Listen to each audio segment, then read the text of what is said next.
Nicole, welcome back to This Morning. Oh, thanks for having me. It's a pleasure to have you back. Honest to God, you're beautiful and it's any time. Oh, okay. Absolutely any time. So I've got loads of things to ask you. First and foremost, I'd like to talk to you about the American X Factor. What is it like to be a part of such a huge phenomenon?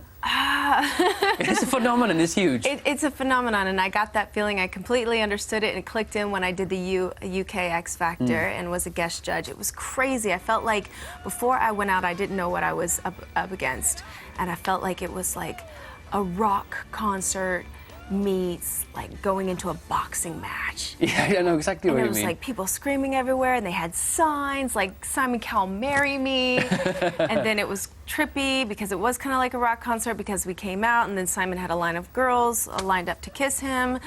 As he does. As he does. Standard. Everybody and it's goes. the same thing in the U.S. No. Yeah. But I'm really proud of Simon. He brought it to the U.S. and we've had our first live show already. I'm really proud of all the performers, and it's crazy. Everything, obviously, as you know, X Factor does is on the grandest scale and and massive. every single spectrum of entertainment as well. Is the press, is everything. They kind of take over for 4 months or and something, he has isn't the it? best team, the best in the world. You know, I was just a guest judge last year, didn't know what I was doing, and just happy to be a part of the show. One Direction. One Direction. They're doing very well, thanks to you. Thank myself. Boom. Well done, you. You're welcome, Simon.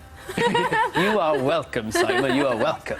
No, those boys are a phenomenon. I They was are. in New York recently, and they were playing their song on the radio. I got to DJ. It was super cool. Yeah, and you've got the over 30s. Were you happy with that category? I was really happy. I originally wanted the girls, being a girl. I was like, course. yeah, I want the girls. But then Simon made sure that didn't happen. And then I got the over 30s, and I was really grateful for the over 30s because they were the most experienced and seasoned and unbelievable vocalists, the strongest, I think, out of all the categories.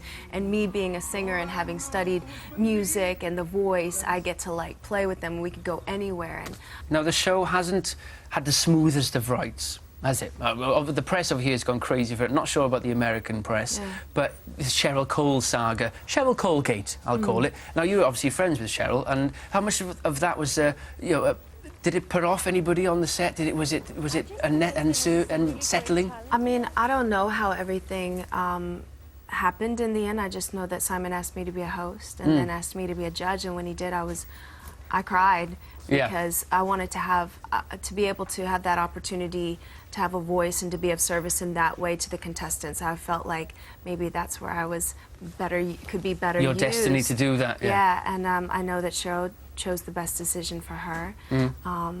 But it's definitely not easy being a judge. I feel a lot more comfortable on the other side of the table and on stage more. Yeah. And how do you write songs? Do you take it from personal experiences? I write from my heart.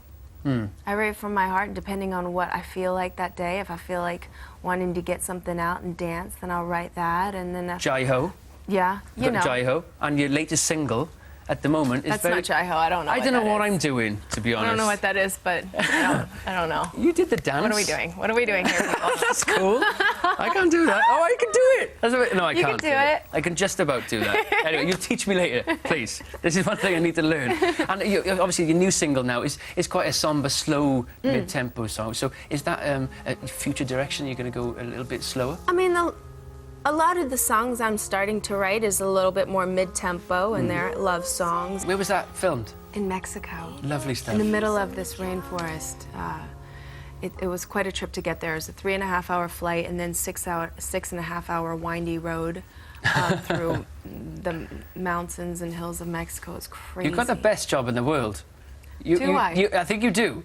Traveling the world, playing music under waterfalls. You know, best buddies with Simon Cowell. Best buddies. Are you best buddies with Simon Cowell? We're pretty cool. Close. We're pretty cool. I teach him a thing or two. What does he like to work with? What does he like? What does he like to work with? You never. I call him. He's like a box of chocolates. You never know what you're gonna get when you come into work. But he's inspiring. He really knows what is. he wants. He knows what he wants. He's very passionate about his work, as am I. And I remember the very first time I ever worked with him last year in the UK, I was like, what is going on? There's like crazy music. It was like, we are the champions. And I was like, what kind of a, singing competition is this?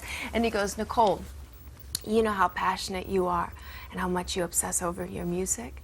And I said, yes. And he goes, that's exactly how I am with my television show Yeah. and with what the viewers want out there. And I really respected him for that he cares that much, and he's always trying to think of the next thing, and he puts so much of his time and efforts into it.